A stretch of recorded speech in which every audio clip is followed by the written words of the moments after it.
Olá! Vamos continuar de onde a gente parou. Nós já vimos o que é o planejamento no nível estratégico, no nível tático e vamos lá então de slide para o nível operacional. No plano operacional. O plano operacional tem inúmeras ferramentas. Inúmeras, por quê? Como eu disse para vocês, o operacional é aquele que documenta a rotina da organização, os processos em si, como fazer. Porque, lembra na primeira aula, a gente tem o funil, enquanto o estratégico é tudo muito amplo, o operacional ele tem que vir mais no interno da organização, na parte interna da organização, mais fechada da organização, para que a pessoa chegue para trabalhar e ela saiba exatamente o que ela tem que fazer. Né? Então, ele também traz essa interação entre estratégico e tático, ele é ligado ali, está alinhado com o estratégico, mas ele é uma etapa mais fechada, construído para que as pessoas saibam, durante a rotina de trabalho, o que fazer. Por que isso? Para manter padrão. Padrão de qualidade, ele é desenhado, né? Para você manter o padrão de qualidade, você tem que ter processo.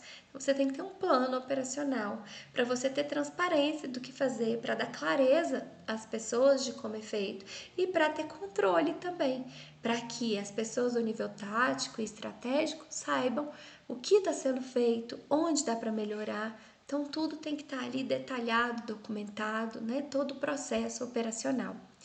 Algumas ferramentas e metodologias que a gente tem no nível operacional. Trouxe aqui o fluxograma vertical, ele é utilizado nessas empresas, principalmente a nível de produção. Olha aí, aqui a gente tem um exemplo. Olha, o fluxograma, assim como as outras ferramentas que a gente vai mostrar, tem uma anotação, né? A gente tem uma legenda para cada uma dessas figurinhas aqui. Olha, quando a gente pega essa bolinha aqui, ó, esse círculo, eu tô falando de uma operação. O que é uma operação?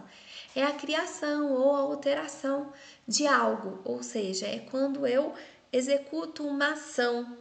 Aqui, ó, por exemplo, aqui, ó, essa ação aqui é preparar o grampo de sustentação. Aí depois eu tenho a setinha. O que é a setinha? A setinha, ela indica transporte, está saindo de uma unidade e indo para outra. E o que significa o quadradinho? O quadradinho é inspeção, verificação de qualidade, verificação de padrão ou controle. E aqui, ó, o triângulozinho identifica o arquivamento ou o armazenamento daquilo que eu estou produzindo. Então, como que isso é feito? Eu tenho aqui, ó, a coluninha dos círculozinhos, que são das operações, aqui do transporte, olha da onde que ele tá, vai de um para o outro, aqui da inspeção e aqui do arquivamento. Percebam que nada foi arquivado ou armazenado até o momento. Olha. Aqui o funcionário A faz todas essas atividades, o B é especializado em outras atividades, então percebam que é bem voltado mesmo para um setor produtivo, para uma rotina de ações que você deve fazer, né? Aqui o funcionário C, ó, tem 3 atividades que ele deve fazer e o D mais 3. E aqui é o tempo médio de duração da atividade, para eu saber, né, quanto eu consigo produzir num dia, quanto de estoque, de material, de matéria-prima eu preciso movimentar para esse setor, né? Sabendo quanto foi produzido, o tempo, eu consigo fazer os planejamentos, inclusive para o nível tático. Então, aqui eu tenho a sequência de ações e vamos lá, ó. Aqui é uma operação que o funcionário A quer preparar o grampo de sustentação, aí ele transporta, ó, ainda no funcionário A, para encaixar o grampo na peça principal e depois o próprio funcionário A manda aqui para verificação se o encaixe está firme ou não. E envia para o pivotador. Ó, olha aqui o processo de envio, ó, de transporte, olha. Aí enviou e aí ele vem, ó, o funcionário B então coloca o pivô no grampo de sustentação e transporta para o bandeiro. Então ele vai mandar para outro lugar, ó, onde trabalha o funcionário C. Olha o transporte aqui. E aí que ele vai inserir a banda lateral e aqui a gente tem aqui o tempo que ele vai gastar. Se você, por exemplo, trabalha num lugar que existe uma sequência de ações, o fluxograma vertical pode ser uma opção para documentar essas tarefas. Temos também o fluxograma de blocos. Ele é muito utilizado, por exemplo, em empresas de desenvolvimento.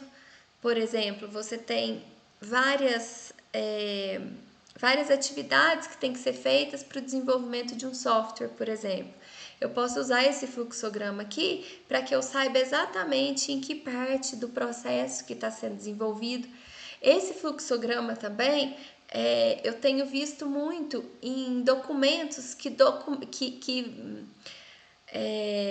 mostram os serviços executados pelo governo, por exemplo.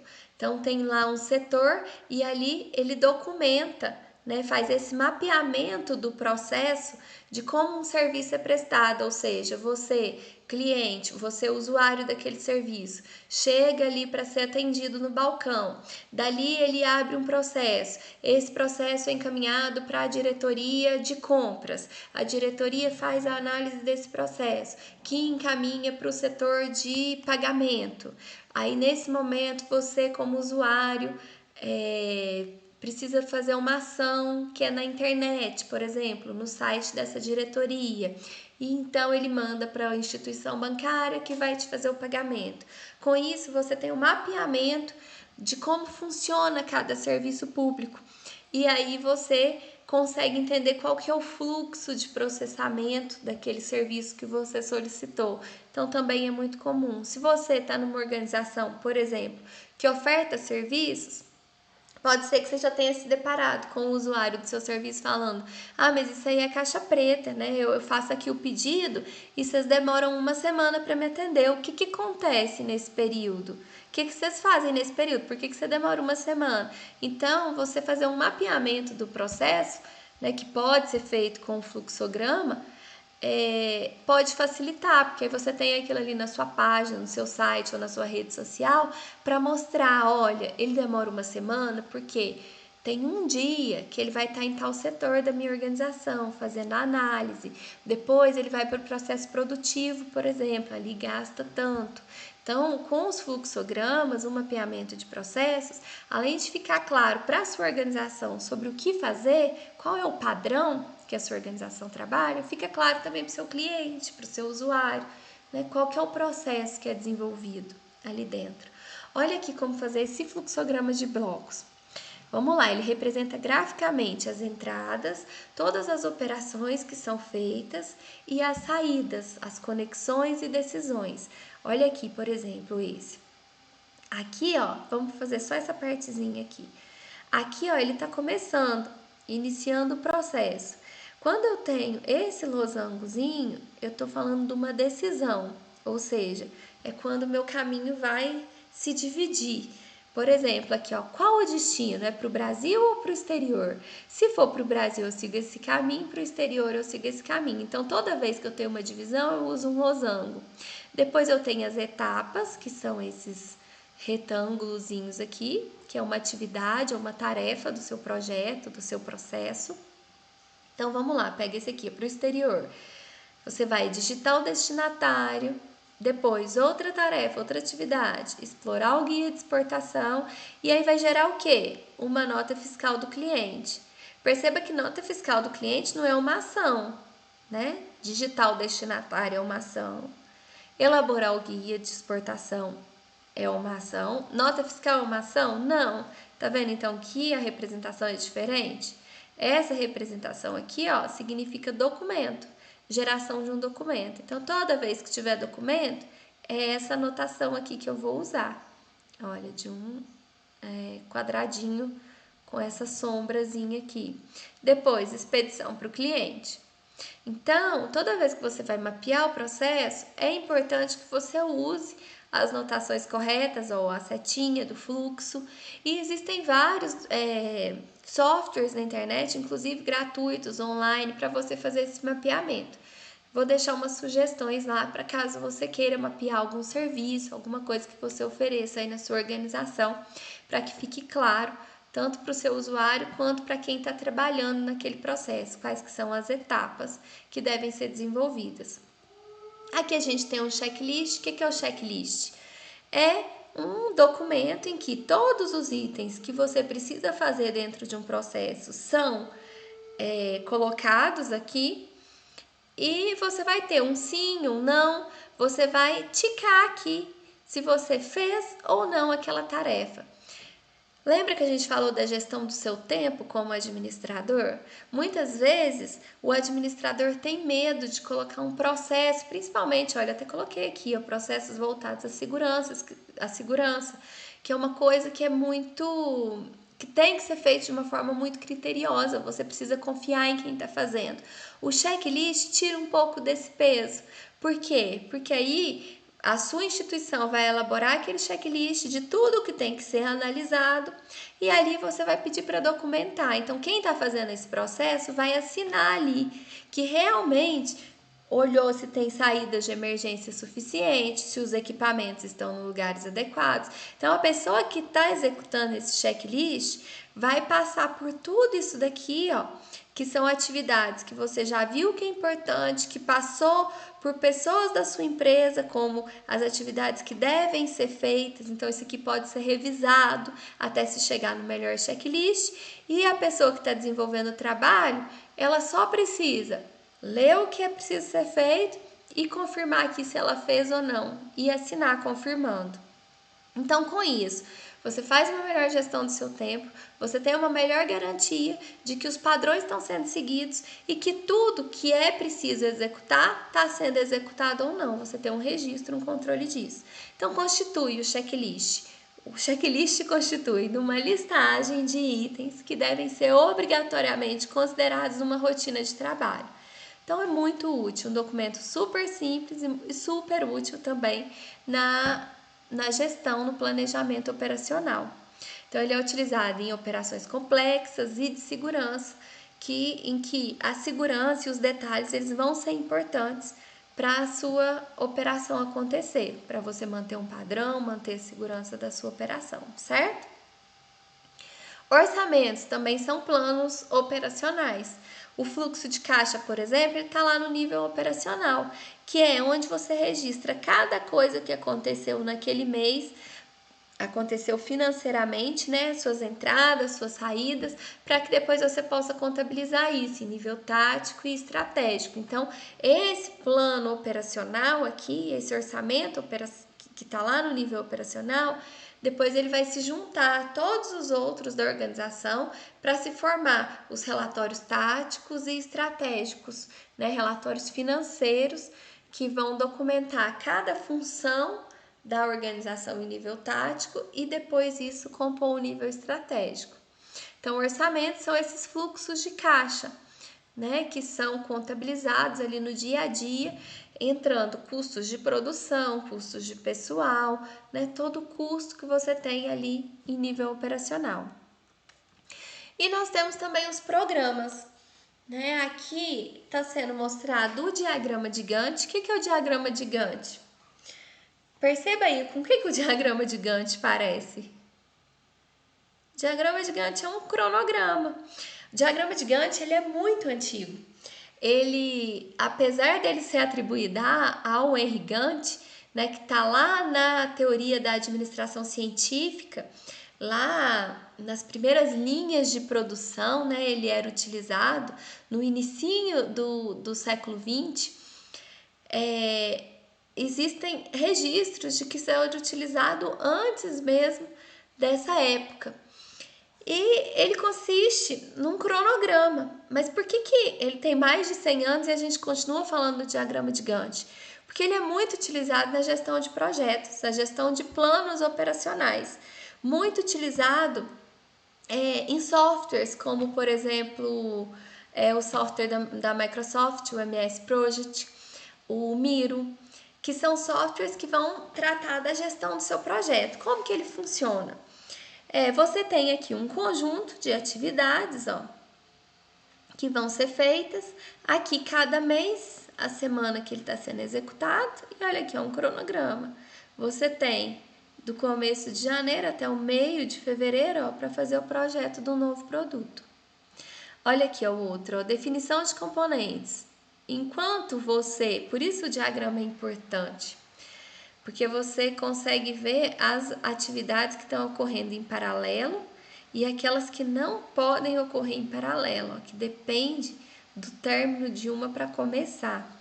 Por exemplo, aqui, ó, a definição de componentes, ela pode começar mais no final do projeto do novo produto, ó. Ela ocorre simultaneamente. Já aqui, ó, a gente percebe que o projeto de componentes termina para depois passar por aprovação final.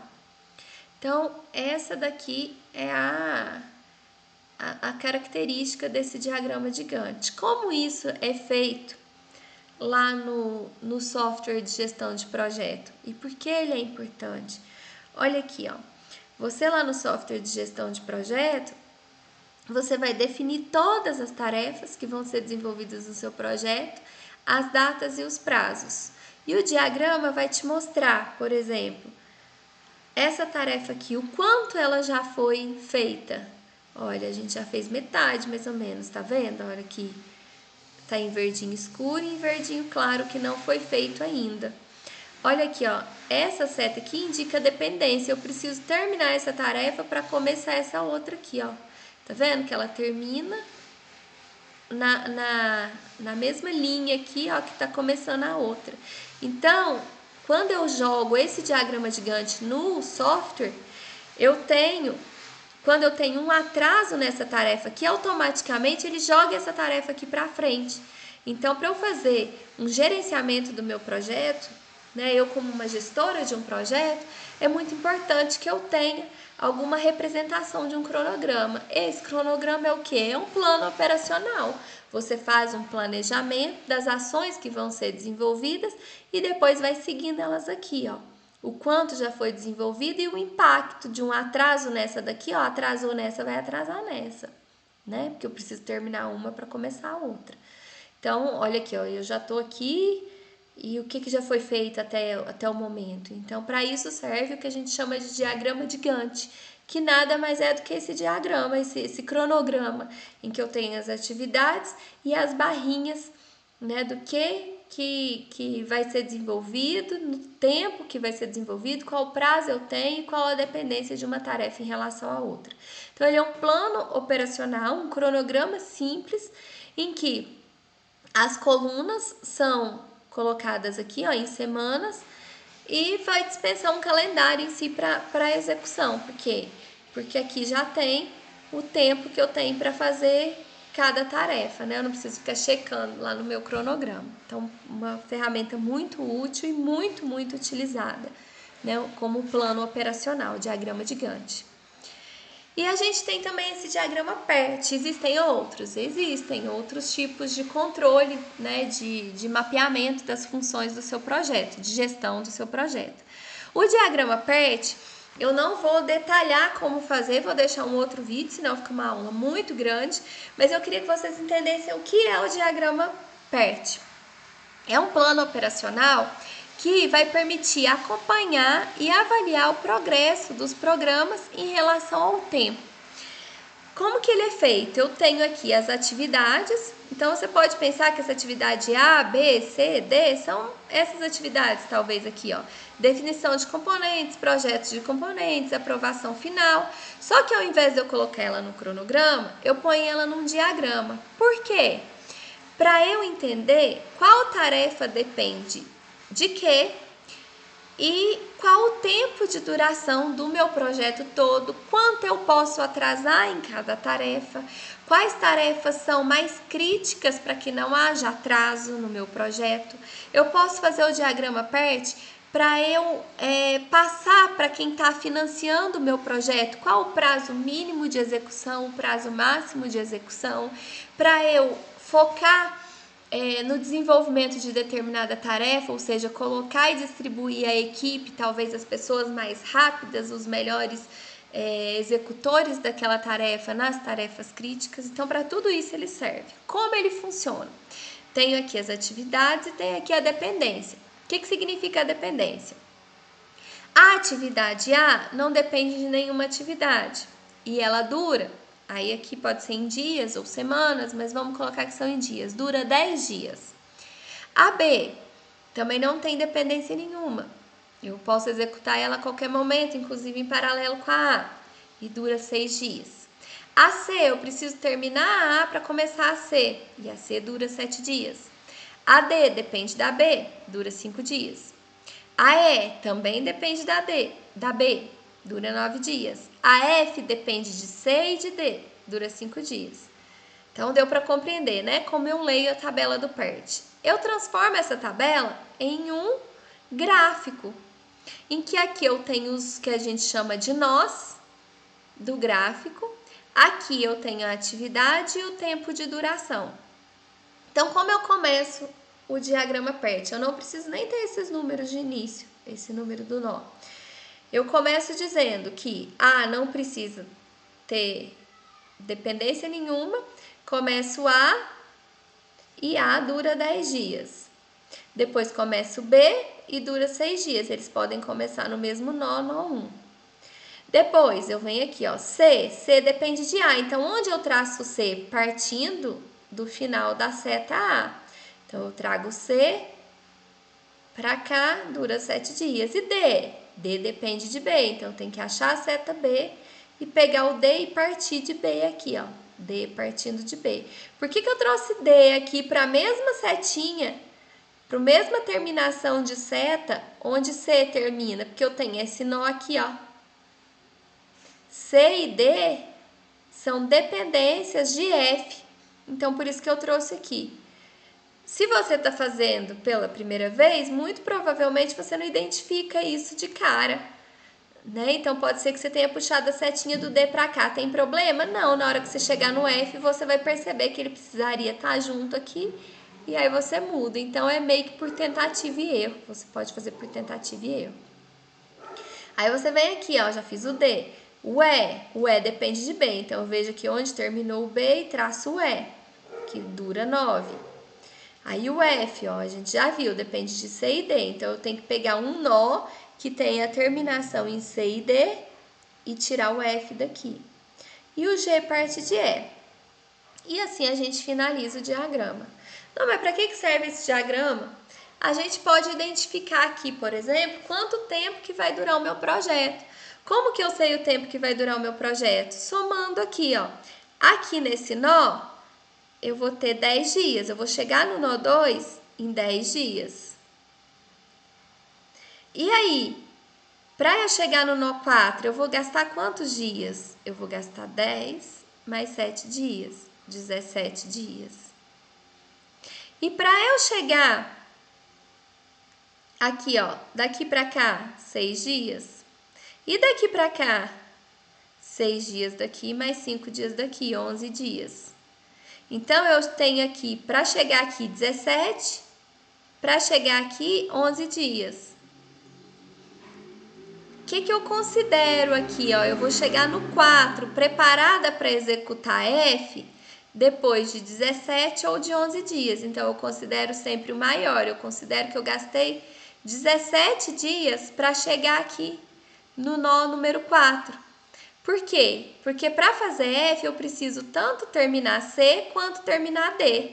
O D eu termino em 11 dias, 6 mais 5. O C eu termino em 17, 10 mais 7. Como eu preciso dos dois prontos, eu vou considerar o maior número de dias, 17.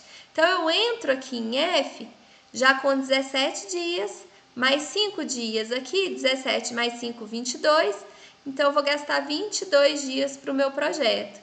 Só que eu preciso fazer aqui as outras combinações para ver se 22 é o máximo mesmo, o número de dias mínimo, na verdade, né? O número de dias que eu vou gastar para desenvolver o projeto, para passar por todas essas atividades aqui, ó, do A até o G. Aí, sabendo também, então aqui eu vou ter o número de dias mínimo que eu preciso para desenvolver o projeto.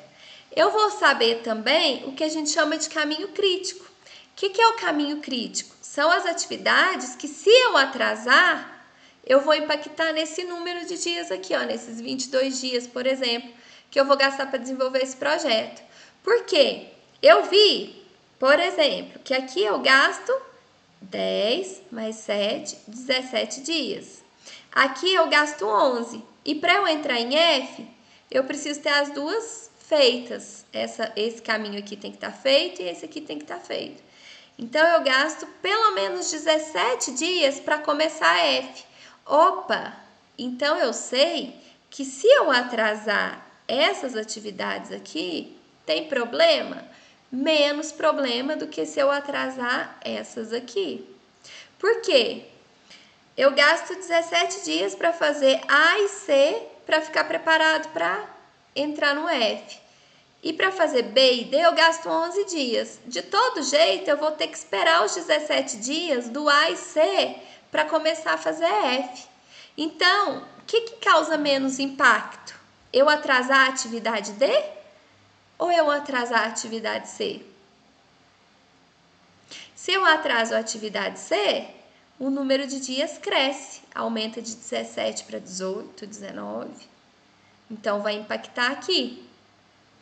Se eu atraso a atividade D, não tem problema, porque de 11 dias, que é o tamanho desse caminho, até 17 dias, que é o tamanho desse caminho, é uma folga que eu tenho para desenvolver essas duas atividades. Então, elas são menos críticas, o caminho crítico está aqui, ó, né? Que é o que eu gasto mais tempo. Então, isso é o caminho crítico que a gente acha quando a gente faz o diagrama PERT. A gente acha por que essas atividades aqui são mais críticas e não pode atrasar. E eu tenho também, eu vou achar quanto eu posso atrasar em cada atividade. Então, essa é a utilidade do diagrama PERT.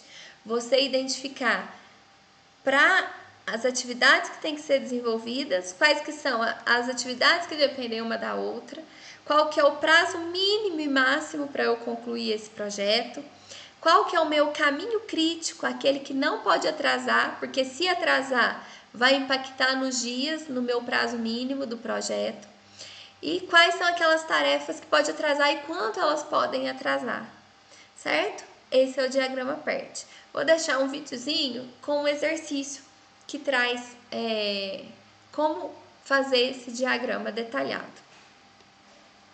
Então, assim a gente fecha a nossa etapa de planejamento.